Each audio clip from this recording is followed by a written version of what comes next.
كله زين. صدق كذي. تعال انت داك ايش فيك؟ عطك ماكينه وايد دروس.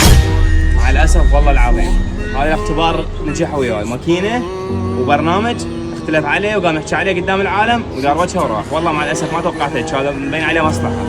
عطني يختبرني ظاهر ما يثق بي، راح ابين له انه هو المهم مو شعري. هسه راح ازين شعري كله. طبعا انا اسف والله العظيم انا اسف، وانا احكي لك الغلط مالتي. يعني انت تبي تدق صدق اخوي وزين شعرك، صدق تبي تدق اخوي، لا مصلحه ولا هاي. انت اختبرتني وانا ما رجعت لك اختبار.